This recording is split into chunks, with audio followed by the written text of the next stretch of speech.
Melihat begitu banyaknya penyandang tunanetra di Indonesia membuat aku dan beberapa teman-temanku merasa prihatin tentang bagaimana nasib mereka yang tak mampu membaca Al-Quran. Capainya tujuan.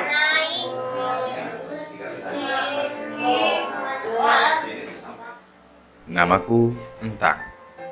Aku adalah salah seorang pendiri sebuah lembaga sosial yang bertujuan untuk membantu saudara-saudaraku yang memiliki kekurangan di dalam penglihatan. Umi Maktum Voice menargetkan insan tunanetra bisa membaca dan memiliki Al-Quran Braille. Rp55.000 untuk wakaf 1 juz dari 30 juz Al-Quran Braille. Melalui lembaga Umi Maktum Voice inilah, aku dan beberapa teman-temanku aktif dalam mensosialisasikan Al-Quran Braille di kalangan tunanetra Muslim. Di negeri yang terbilang makmur ini terdapat 80% dari 3 juta jiwa penyandang tunanetra adalah beragama Islam.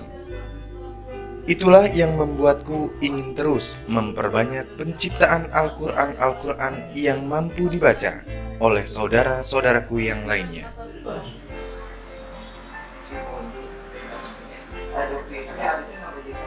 Kami mendistribusikan ke seluruh tunanetra di Indonesia. Tiap harinya 4 orang penduduk di Indonesia mengalami kebutaan. Hingga saat ini, 1,5% dari jumlah penduduk di Indonesia adalah para insan tunanetra, yang mana 99% masih berada dalam keadaan kondisi buta huruf Al-Quran Braille. Sejak berdiri tahun 2001, hanya dengan 7 orang karyawan, kami tetap giat memperjuangkan Al-Quran Braille ini agar bisa sampai di tangan teman-teman tunanetra lainnya yang berada di luar daerah sekalipun.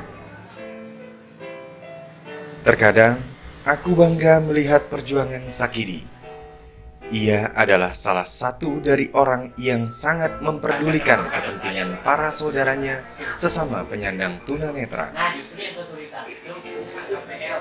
Walaupun ia tak dapat melihat, namun Sakidi mampu mengoperasikan komputer, bahkan membuat web tentang Umi Maktum Voice.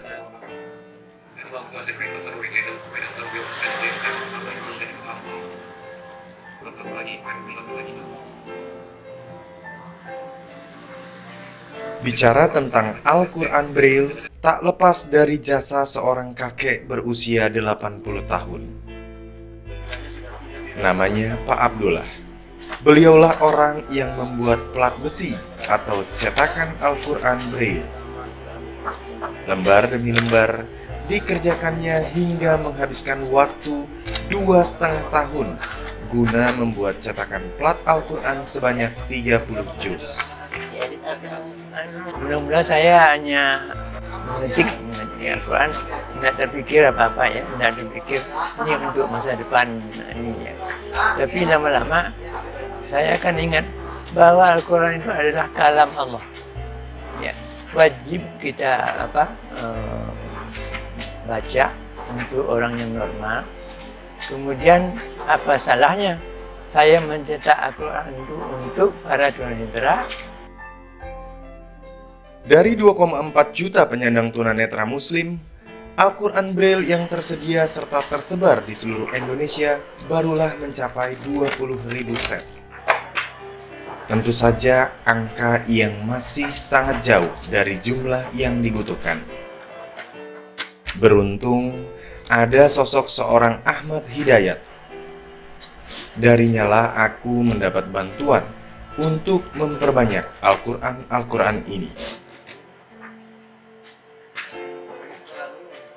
Setidaknya membutuhkan waktu yang lama untuk menghasilkan sebuah Al-Quran Braille lengkap sebanyak 30 juz.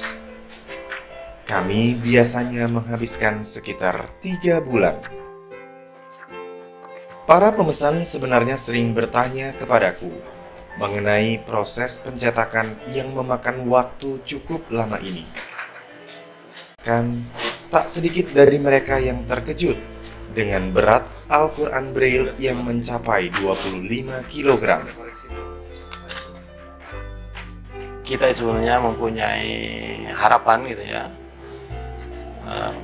bisa lebih banyak ya memberikan pelayanan kepada saudara-saudara kita para penyandang cacat netra di dalam bacaan umum ataupun bacaan khusus ya keagamaan, sebagai jendela dunia lah bagi mereka.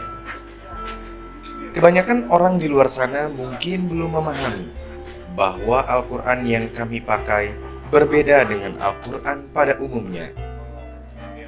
Para penyandang tunanetra hanya bisa membaca melalui sudut-sudut jari mereka. Dulu sebelum Quran Braille ini hadir, kami ini biasanya menggunakan metode hafalan. Nah, sementara metode hafalan ini ada kalanya kan kita dari sisi manusiawi ini ada lupa gitu ya, ayat apa dan surat apa yang harus kita baca.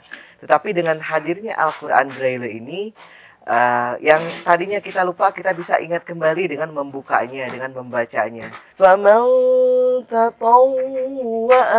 Ini semua bukanlah halangan guna meraih sukses di dunia dan di akhirat, meskipun para penyandang tunanetra ini merajut hari di dalam kegelapan. Kuntum ta'lamun. Shadaqallahul azim.